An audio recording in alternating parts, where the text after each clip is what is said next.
Você conhece a terrível verdade sobre Bruce Lee? Durante décadas, ele foi reverenciado como um ícone das artes marciais, um mestre incomparável.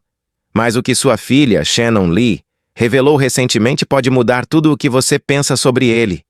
Existem segredos obscuros, histórias pouco conhecidas e até mesmo teorias que apontam que Bruce pode ter sido vítima de uma conspiração mortal. O que realmente aconteceu nos últimos dias de sua vida? Ele era mesmo um homem invencível ou havia algo que ele escondia do mundo? Prepare-se, porque neste vídeo vamos mergulhar fundo nos bastidores da vida de Bruce Lee, revelando os momentos mais polêmicos de sua trajetória, incluindo os conflitos que teve dentro da própria comunidade de artes marciais, as ameaças que sofreu de grupos poderosos e as circunstâncias misteriosas que cercam sua morte repentina aos 32 anos. Você sabia que Bruce Lee já desmaiou misteriosamente semanas antes de morrer e ninguém nunca conseguiu explicar exatamente o porquê? Ou que seu próprio irmão revelou detalhes que contradizem a versão oficial da morte dele? Fique até o final do vídeo, porque a última revelação pode mudar tudo o que você sabe sobre Bruce Lee, e é algo que poucos ousam falar abertamente. E antes de começarmos, se você ama conteúdos investigativos e revelações como esta, inscreva-se agora no canal e ative o sininho. O YouTube valoriza muito os canais que têm inscritos ativos, e isso nos ajuda a continuar trazendo vídeos exclusivos para vocês. E se você quiser apoiar ainda mais o nosso trabalho, considere enviar um Super Thanks, que é uma forma direta de contribuir para que possamos continuar trazendo conteúdo de qualidade para você. Mas se não puder apoiar financeiramente, deixe um comentário abaixo dizendo qual revelação mais te surpreendeu. Isso também ajuda demais o vídeo a ser recomendado para mais pessoas. Agora, sem mais enrolação, vamos à verdade que muitos tentaram esconder sobre Bruce Lee. Bruce Lee nasceu no dia 27 de novembro de 1940, no Hospital Chinês de São Francisco, durante uma viagem de seus pais aos Estados Unidos. Seu nome de nascimento era Lee Jun-fan, e ele veio ao mundo no ano do dragão, segundo o calendário chinês, o que muitos consideravam um presságio de grandeza. Desde o início, a vida de Bruce já trazia elementos de destino e mistério. Sua mãe, Grace Ho, era descendente de uma influente família de Hong Kong, ligada à aristocracia chinesa, enquanto seu pai, Lee Hoi-chuen, era um renomado ator da ópera cantonesa e uma figura respeitada no mundo do entretenimento. Eles estavam nos Estados Unidos porque seu pai fazia uma turnê com sua companhia de teatro e foi nesse contexto que Bruce nasceu. Um detalhe que mais tarde o ajudaria a obter a cidadania americana, um fator que teria grande impacto em sua trajetória. Ainda bebê, Bruce foi levado de volta para Hong Kong, onde cresceu imerso na cultura chinesa. A cidade era vibrante, mas também marcada por um período difícil devido à Segunda Guerra Mundial. Quando Bruce ainda era muito pequeno, Hong Kong foi ocupada pelo Japão, um período de grande instabilidade e dificuldades para sua família. A guerra trouxe escassez de alimentos e insegurança, e sua família, apesar de influente, não ficou imune às dificuldades da época. Esse ambiente, de certa forma, moldou sua personalidade forte e sua necessidade de se defender desde cedo. Hong Kong pós-guerra era uma cidade em reconstrução, e o jovem Bruce crescia em meio a essa atmosfera de transformação. Desde pequeno, Bruce demonstrava energia de sobra e um espírito inquieto. Ele era um menino curioso, cheio de vitalidade, e não gostava de ficar parado. Sempre foi muito esperto e travesso, o que lhe rendia algumas broncas e preocupações para seus pais. Sua mãe o chamava de Mo Si Ting, que pode ser traduzido como pequeno que nunca fica quieto. Ele adorava explorar as ruas de Hong Kong, correr, brincar e, muitas vezes, se meter em encrenca. Era comum que ele voltasse para casa sujo, depois de ter passado o dia inteiro correndo pelas vielas movimentadas da cidade, enfrentando desafios e conhecendo pessoas de diferentes realidades. A influência do pai no meio artístico o levou a ter contato com o cinema desde muito cedo. Bruce fez sua primeira aparição em um filme ainda bebê e, ao longo da infância, participou de diversas produções do cinema cantonês. Aos 9 anos, já havia atuado em diversos filmes e se tornado uma criança conhecida no meio cinematográfico de Hong Kong. Seu talento para a atuação era evidente, e ele se destacava pelo seu carisma e naturalidade diante das câmeras. No entanto, apesar de sua precoce carreira artística, Bruce não era um menino disciplinado. Ele tinha um temperamento forte, era impulsivo e, frequentemente, entrava em brigas. Essa personalidade intensa preocupava seus pais, que viam no filho uma energia que precisava ser canalizada de forma mais construtiva. Foi nesse contexto que Bruce começou a se envolver mais seriamente com as artes marciais. Na adolescência, ele se metia em muitas brigas de rua, algo comum entre os jovens da época em Hong Kong. A cidade tinha uma cultura de disputas entre gangues e jovens que tentavam se afirmar através da luta.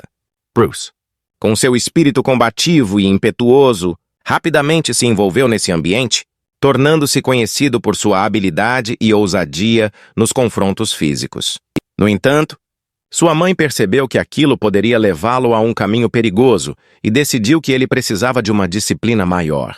Foi então que, aos 13 anos, Bruce foi levado para treinar Wing Chun com o lendário mestre Ip Man. O encontro com Ip Man foi um divisor de águas na vida de Bruce. O treinamento no Wing Chun não era apenas uma prática de combate, mas também uma filosofia de disciplina e autocontrole. Inicialmente, Bruce não se dedicava completamente, pois ainda via a luta apenas como uma forma de se impor nas ruas. No entanto, ao longo do tempo, ele começou a compreender a profundidade do que estava aprendendo. Ip Man não ensinava apenas golpes, mas também uma mentalidade de respeito e eficiência, algo que Bruce levou consigo pelo resto da vida. Com o passar dos anos, ele se tornou um dos alunos mais talentosos do mestre, aperfeiçoando suas habilidades e criando sua própria identidade dentro das artes marciais. Além do treino com Ip Man, Bruce também desenvolveu grande interesse por outras formas de luta e começou a explorar diferentes estilos. Ele se fascinava pelo boxe ocidental, pelo judô e por outras artes de combate que via em filmes e livros. Essa mentalidade aberta foi algo que o diferenciou desde cedo. Diferente de muitos praticantes tradicionais, Bruce não acreditava que um único estilo de luta fosse suficiente. Ele queria aprender tudo o que pudesse sobre combate e encontrar maneiras de tornar sua técnica mais eficiente. Esse pensamento foi a semente do que, mais tarde, se tornaria o Jeet Kune Do, sua filosofia de luta baseada na adaptação e eficiência. Mas, apesar do talento marcial, sua natureza rebelde não desapareceu completamente. Ele continuava a se envolver em brigas e, eventualmente, um desses conflitos quase teve consequências sérias. Após um confronto com um filho de um poderoso empresário de Hong Kong, sua família percebeu que sua vida poderia estar em risco. Foi então que seus pais tomaram uma decisão drástica: enviar Bruce para os Estados Unidos, onde ele poderia recomeçar sua vida longe dos problemas que estava enfrentando. Em 1959, com apenas 18 anos, Bruce deixou Hong Kong e embarcou para a América, com pouco dinheiro no bolso, mas com a determinação de construir um novo caminho para si. Essa mudança foi um momento marcante em sua vida. Ele deixou para trás sua família, seus amigos e tudo o que conhecia para se aventurar em um país completamente diferente. Mas Bruce nunca foi do tipo que se deixava abalar por desafios. Ele chegou a São Francisco e, depois de um tempo, se estabeleceu em Seattle, onde começou a trabalhar e estudar. Foi lá que ele se matriculou na Universidade de Washington para estudar filosofia, um tema que sempre o fascinou. A combinação de artes marciais e filosofia moldaria sua abordagem para a vida e para o ensino, fazendo dele muito mais do que apenas um lutador, um verdadeiro pensador das artes marciais. Desde jovem, ele demonstrava um carisma natural que atraía as pessoas ao seu redor. Seu olhar determinado, sua energia vibrante e sua confiança faziam com que ele se destacasse, mesmo antes de se tornar uma estrela mundial. No entanto, sua vida amorosa foi repleta de desafios, tanto por questões culturais quanto pelas dificuldades que enfrentou ao longo do caminho. Diferente de sua imagem pública como um guerreiro imbatível, no lado pessoal Bruce era um homem sensível, protetor e profundamente dedicado àqueles que amava. Antes de conhecer Linda Lee, Bruce teve vários romances. Durante sua adolescência em Hong Kong, Ele se envolveu com algumas jovens, mas um relacionamento marcante foi com uma garota chinesa cujo nome nunca foi amplamente divulgado.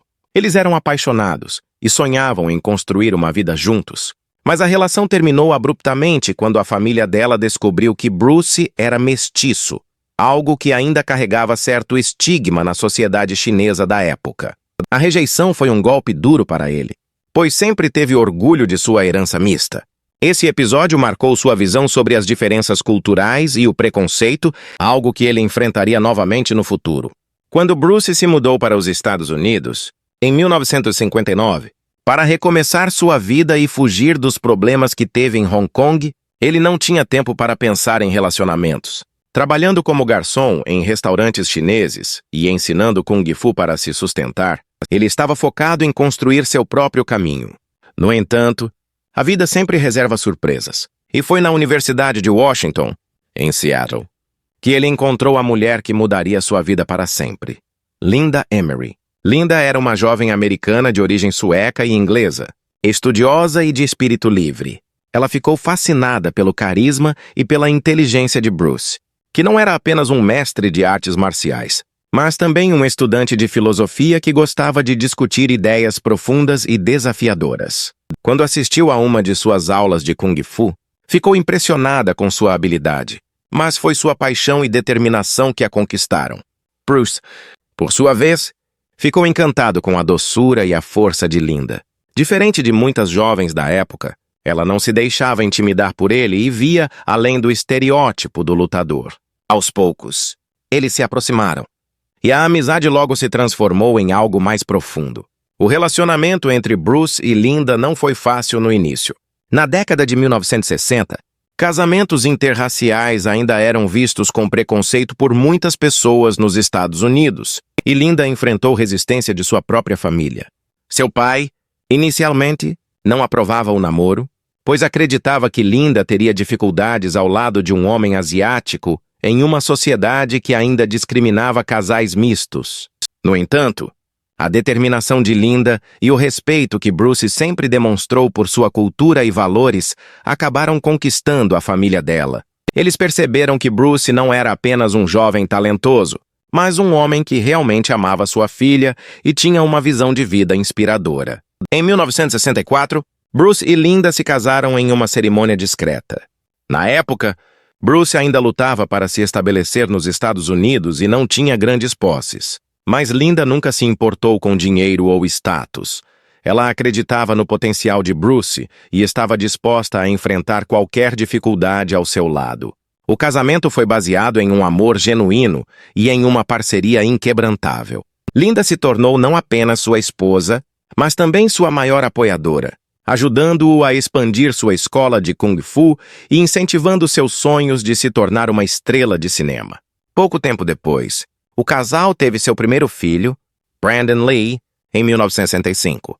Bruce ficou eufórico com o nascimento do filho e, desde cedo, quis ensiná-lo não apenas sobre artes marciais, mas sobre disciplina, filosofia e autoconfiança. Bruce sempre foi um pai amoroso e presente, apesar de suas longas jornadas de treino e trabalho.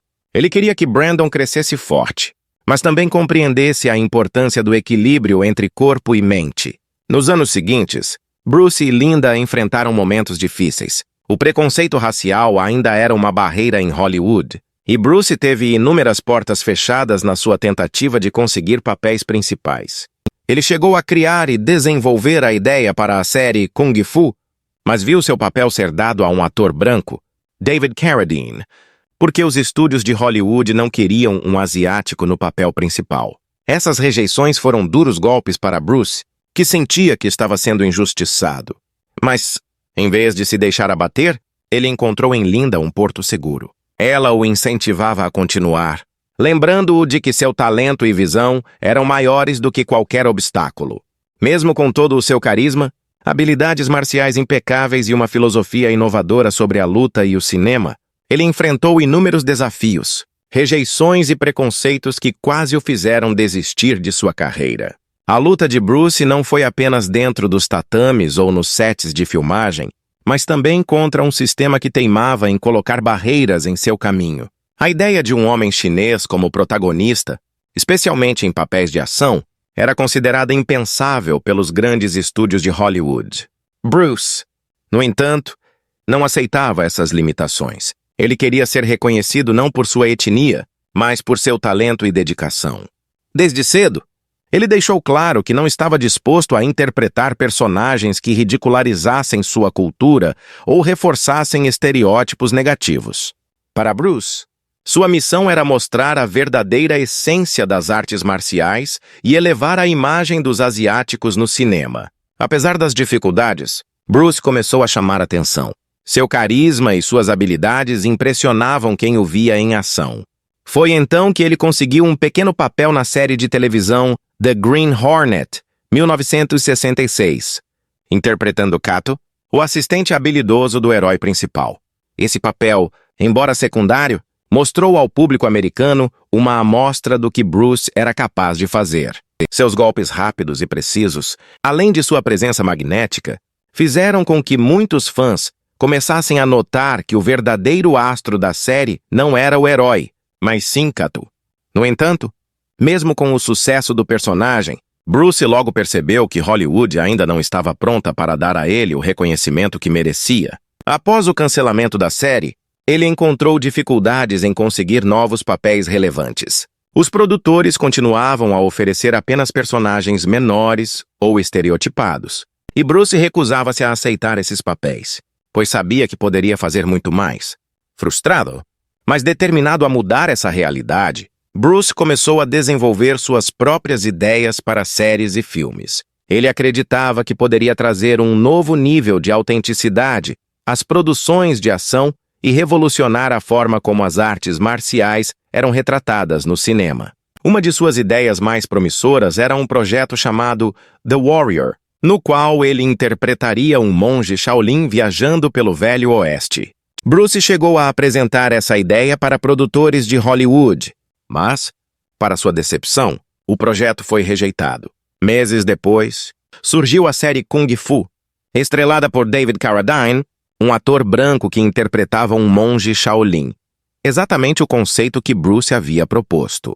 A decisão de escalar um ator branco para um papel claramente asiático foi um golpe duro para Bruce. Ele percebeu que, apesar de seu talento, ainda enfrentava o racismo e a mentalidade limitada da indústria do entretenimento.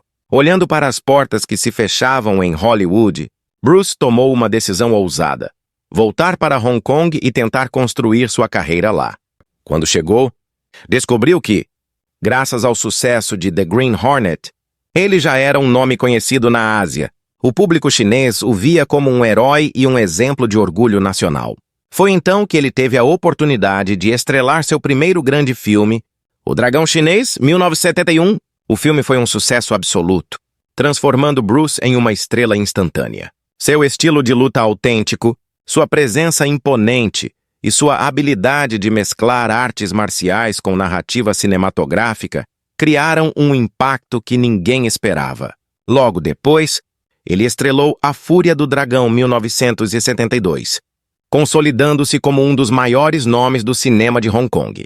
Com esse sucesso, Hollywood finalmente começou a prestar atenção nele. Os estúdios perceberam que Bruce não era apenas um excelente lutador, mas também um fenômeno de bilheteria. Ele recebeu propostas para voltar aos Estados Unidos e trabalhar em grandes produções. No entanto, Bruce não queria apenas ser uma peça em um jogo que antes o rejeitava. Ele queria ter controle criativo sobre seus projetos. Por isso, quando surgiu a oportunidade de estrelar Operação Dragão, 1973, ele fez questão de ter voz ativa na produção. Esse filme foi sua grande chance de mostrar ao mundo tudo o que podia fazer, unindo o cinema de ação ocidental com a autenticidade das artes marciais chinesas. Porém, a pressão sobre Bruce nunca foi tão grande. Ele trabalhava exaustivamente, treinava sem descanso e vivia sob um estresse constante. Sua obsessão pela perfeição o levava a ultrapassar os próprios limites físicos. Além disso, ele sabia que, apesar do sucesso, ainda havia muito preconceito e resistência à sua ascensão em Hollywood. Ele já havia provado que era um astro, mas ainda lutava para ser plenamente aceito na indústria. O reconhecimento veio, mais tarde demais. Bruce Lee sempre foi um homem intenso, apaixonado e determinado a quebrar barreiras, Mas isso também o tornou uma figura polêmica em muitos aspectos. Ele não se limitava a ser apenas um artista marcial excepcional ou um ator carismático. Era também um pensador, um inovador e um questionador incansável do status quo. Suas declarações e atitudes desafiavam tanto as tradições das artes marciais quanto o racismo e os preconceitos da sociedade. Ao longo de sua vida, Bruce fez muitas afirmações que incomodaram pessoas dentro e fora do mundo das lutas, mas ele nunca teve medo de falar o que pensava. Para ele, a verdade era mais importante do que manter aparências ou agradar a determinados grupos. Desde o início de sua carreira, Bruce causou desconforto entre os mestres tradicionais das artes marciais chinesas. Em uma época em que as escolas de Kung Fu eram extremamente fechadas e passavam seus conhecimentos apenas para chineses, Bruce desafiou essa tradição ao ensinar Kung Fu para qualquer pessoa, independentemente da sua etnia. Ele acreditava que a arte marcial deveria ser acessível a todos e que ninguém deveria ser excluído com base em sua origem. Essa decisão gerou forte resistência dentro da comunidade chinesa, principalmente nos Estados Unidos, onde muitos mestres mais conservadores viam isso como uma traição. Ele chegou a ser advertido para parar de ensinar ocidentais, mas recusou-se a obedecer. O ponto culminante dessa polêmica aconteceu em 1964, quando Bruce foi desafiado por Wong Jack-man, um respeitado mestre de Kung Fu em São Francisco. O combate foi realizado em um local fechado, com poucas testemunhas, e até hoje existem versões conflitantes sobre o que realmente aconteceu.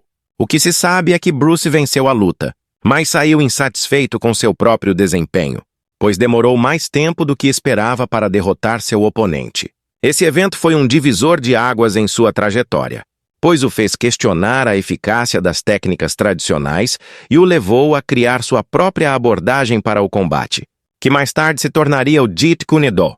A luta contra Wong Jack-man ficou envolta em mistério e gerou debates por décadas, com algumas pessoas alegando que Bruce não venceu de forma tão dominante quanto afirmava, enquanto outros acreditam que ele esmagou o adversário e que Wong apenas tentou minimizar sua derrota. Além de sua rebeldia contra as tradições das artes marciais, Bruce também fazia declarações polêmicas sobre os próprios estilos de luta. Ele frequentemente criticava sistemas rígidos, dizendo que eram limitados e ineficazes no combate real. Bruce via muitas artes marciais como presas a uma mentalidade antiquada e acreditava que o lutador deveria ser livre para se adaptar, misturar técnicas e não seguir cegamente um único método. Em uma entrevista famosa, ele declarou: "Se você seguir apenas um estilo, estará se limitando. O homem deve ser como a água, fluido e adaptável, porque a rigidez leva à quebra." Essa filosofia desafiava diretamente a forma como as artes marciais eram ensinadas na época e irritava mestres tradicionais, que viam Bruce como um jovem arrogante que desrespeitava séculos de conhecimento. Ele chegou a ser acusado de destruir as artes marciais chinesas por misturar diferentes estilos, mas para Bruce, a evolução era essencial. Outra declaração que gerou controvérsia foi sua opinião sobre as artes marciais japonesas, especialmente o karatê. Bruce via o karatê como excessivamente rígido e mecânico, criticando sua falta de fluidez e realismo em situações de combate. Ele acreditava que o treinamento tradicional enfatizava muito a forma e pouco a funcionalidade. Em uma entrevista, chegou a dizer: "O karatê é como um robô, cheio de movimentos rígidos. O lutador real não pode ser preso a padrões fixos. Precisa ser livre para se adaptar a qualquer situação." Essas palavras geraram forte resistência por parte de mestres de karatê, que sentiram que Bruce estava desrespeitando uma tradição milenar. Mas ele não estava tentando diminuir outras artes. Sua visão era de que todas as lutas deveriam evoluir constantemente. As críticas de Bruce não se limitavam às artes marciais. Ele também não tinha medo de falar sobre o racismo e a discriminação que enfrentou em Hollywood. A maior frustração veio quando ele teve sua ideia de série, The Warrior, roubada por Hollywood e transformada em Kung Fu, estrelada por David Carradine, um ator branco interpretando um monge Shaolin. Bruce ficou indignado com essa decisão, pois ele próprio havia apresentado o conceito aos estúdios e sabia que era mais qualificado para o papel. Ele falou abertamente sobre esse episódio em entrevistas, criticando o racismo e a mentalidade fechada de Hollywood. Eles não queriam um asiático na TV, especialmente um que não fosse submisso. Hollywood tem medo de um homem asiático forte. Essas palavras ecoam até hoje e refletem a luta que Bruce enfrentou para abrir caminho para futuras gerações de atores asiáticos. Outro ponto polêmico de sua trajetória foi sua relação com a cultura ocidental. Embora Bruce fosse um grande defensor da tradição chinesa, ele também rejeitava aspectos ultrapassados de sua cultura e admirava muitas coisas do Ocidente. Ele adorava filmes americanos, estudava filosofia ocidental e até incorporava técnicas de boxe e luta greco-romana ao seu treinamento. Para alguns, isso era visto como uma traição à sua herança chinesa.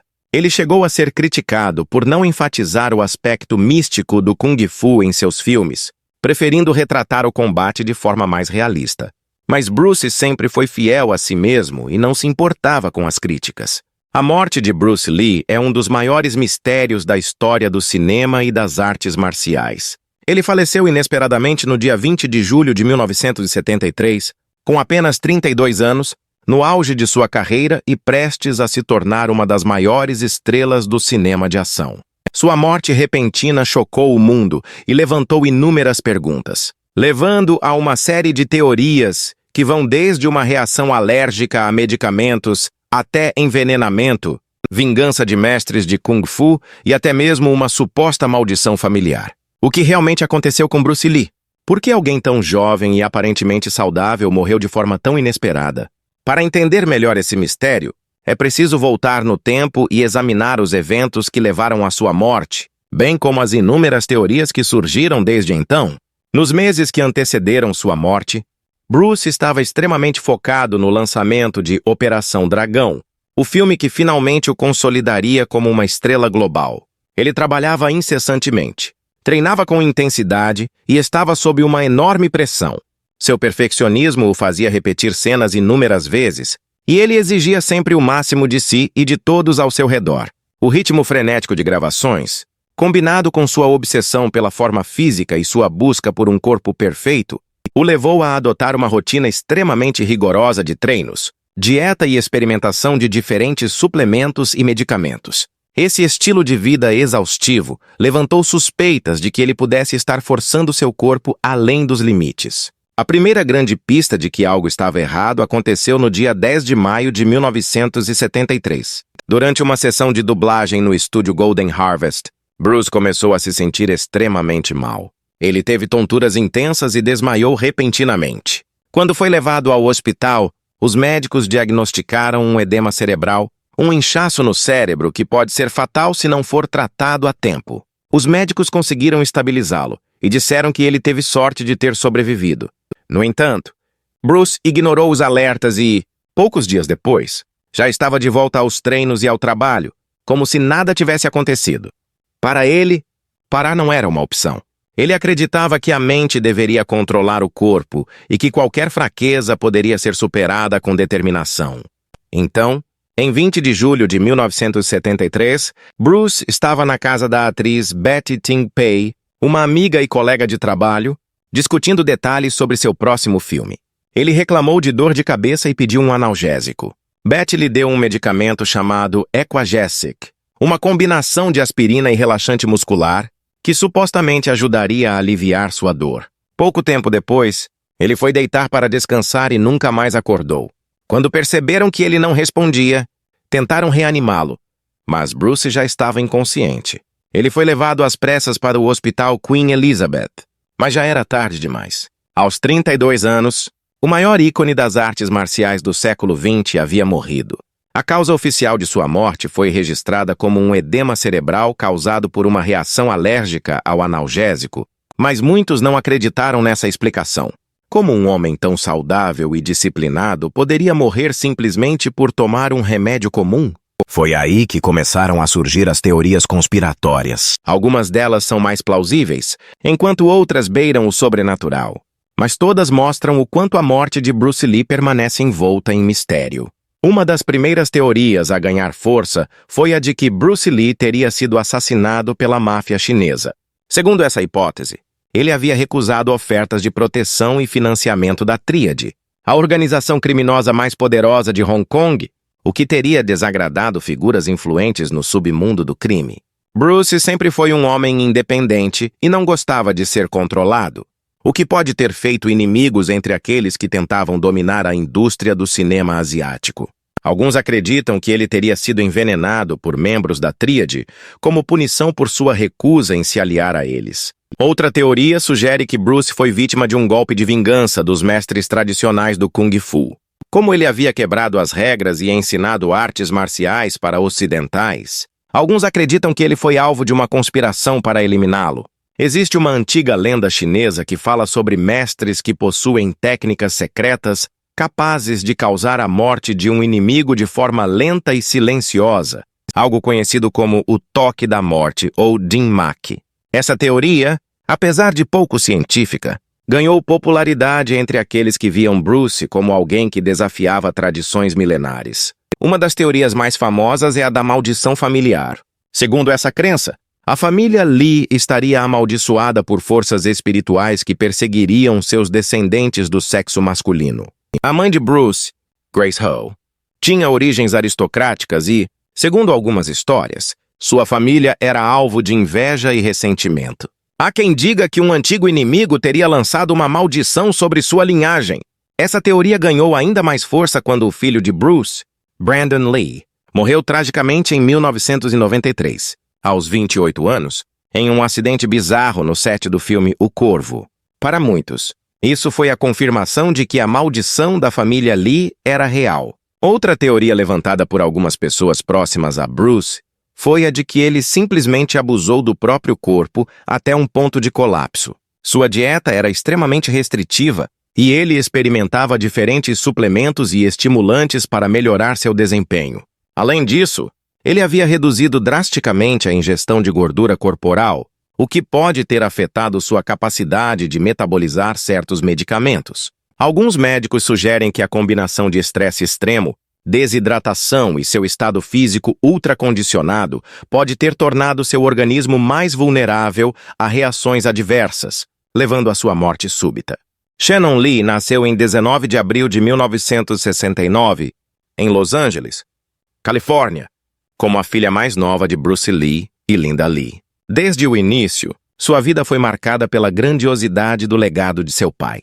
Enquanto seu irmão, Brandon Lee, era frequentemente visto como o herdeiro natural do talento marcial de Bruce, Shannon cresceu sob uma sombra diferente, mas igualmente intensa, a de preservar e honrar o nome Lee, garantindo que a visão e os ensinamentos de seu pai não fossem esquecidos ou distorcidos com o tempo. A infância de Shannon foi ao mesmo tempo mágica e desafiadora.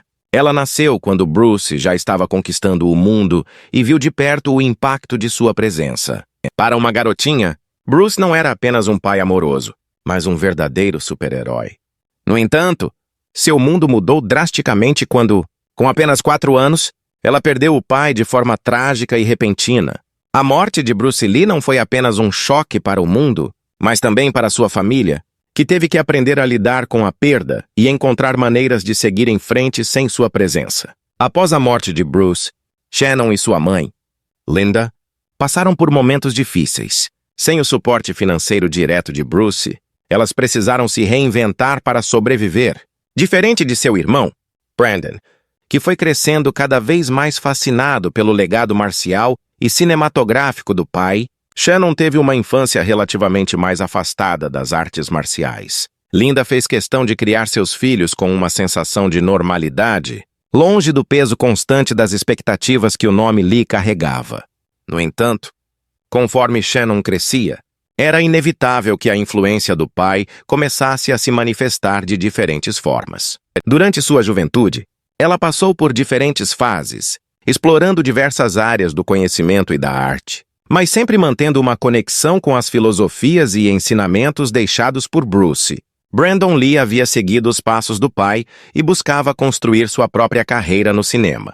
Ele não queria ser apenas o filho de Bruce Lee, mas sim um ator respeitado por seu próprio talento. Sua carreira estava em ascensão quando, durante as filmagens do filme O Corvo, um acidente fatal aconteceu no set, tirando sua vida prematuramente. Para Shannon, essa tragédia foi um divisor de águas. Além de perder seu único irmão, ela percebeu que, agora, era a única descendente direta de Bruce Lee que poderia continuar seu legado. Foi a partir desse momento que Shannon começou a se envolver mais ativamente na preservação da memória do pai. Determinada a manter viva a filosofia e a influência de Bruce Lee, Shannon assumiu a liderança da Bruce Lee Foundation, uma organização dedicada a divulgar e preservar os ensinamentos de Bruce, garantindo que sua mensagem transcendesse as artes marciais e alcançasse um público ainda maior. Sob sua direção, a fundação expandiu suas atividades, oferecendo programas educacionais, palestras e eventos para manter o legado de Bruce relevante para novas gerações. Shannon sempre enfatizou que seu pai não era apenas um lutador ou um astro de cinema, mas sim um filósofo, um inovador e um visionário que tinha muito a ensinar sobre disciplina, autodescoberta e superação. Uma das grandes batalhas que Shannon enfrentou ao longo dos anos foi contra as representações errôneas de Bruce Lee na cultura pop. Diversos filmes, séries e até mesmo videogames tentaram retratar Bruce, muitas vezes de forma caricatural ou exagerada. Um dos casos mais polêmicos foi sua indignação com a forma como Quentin Tarantino retratou seu pai no filme Era Uma Vez em Hollywood 2019. Na cena em questão, Bruce é mostrado como arrogante e exageradamente confiante, sendo derrotado em uma briga contra Cliff Booth, personagem de Brad Pitt. Shannon criticou publicamente essa representação, afirmando que ela reforçava estereótipos errados e diminuía a importância do verdadeiro legado de Bruce Lee. Para ela, era frustrante ver alguém que dedicou sua vida a quebrar barreiras culturais ser reduzido a um personagem cômico. A resposta de Tarantino não ajudou, pois ele insistiu que Bruce era, de fato, arrogante, o que só aumentou a controvérsia. Esse episódio deixou claro que Shannon não estava disposta a permitir que o nome de seu pai fosse usado de forma desrespeitosa. Além de proteger a imagem de Bruce Lee, Shannon também se dedica a promover seus ensinamentos para além das artes marciais. Ela escreveu livros e produziu documentários que exploram a filosofia de vida de Bruce, mostrando que ele não era apenas um lutador, mas um pensador que acreditava na constante evolução do ser humano. Seu documentário Be Water, lançado pela ESPN em 2020, recebeu muitos elogios por mostrar um lado mais profundo e humano de Bruce, indo além da figura icônica e destacando suas lutas contra o preconceito e as barreiras impostas pela sociedade. Nos últimos anos, Shannon tem trabalhado para expandir a influência da Bruce Lee Foundation, utilizando as redes sociais e outras plataformas digitais para alcançar um público mais amplo. Ela acredita que os ensinamentos de seu pai são mais relevantes do que nunca, especialmente em um mundo onde as pessoas buscam autoconhecimento, disciplina e propósito. Através da fundação, ela promove programas para jovens, incentivando a autoconfiança e a resiliência, inspirando novas gerações a seguir os princípios de Bruce Lee. Apesar das dificuldades e do peso de carregar um nome tão lendário, Shannon sempre demonstrou uma postura forte e determinada. Ela nunca tentou ser uma cópia de seu pai ou de seu irmão, mas sim trilhar seu próprio caminho enquanto honrava o legado da família. Ela entende que Bruce Lee não pertence apenas à sua família, mas ao mundo, e por isso se esforça para garantir que sua mensagem continue viva e fiel à sua essência. Ao longo de sua vida, Shannon teve que lidar com a dor de perder as duas figuras masculinas mais importantes de sua vida, mas transformou essa dor em motivação para manter a memória deles viva. Seu trabalho incansável como guardiã do legado de Bruce Lee mostra que ele continua a inspirar pessoas em todo o mundo, não apenas como um lutador ou um astro do cinema, mas como um exemplo de disciplina, coragem e autenticidade. O nome Bruce Lee continua a ser um símbolo de força, superação e inovação, e isso se deve, em grande parte, ao trabalho dedicado de Shannon. Ela entende que seu pai não foi apenas um ícone, mas um revolucionário que abriu portas para gerações futuras. E, enquanto ela continuar sua missão, o espírito de Bruce Lee seguirá inspirando milhões de pessoas ao redor do mundo.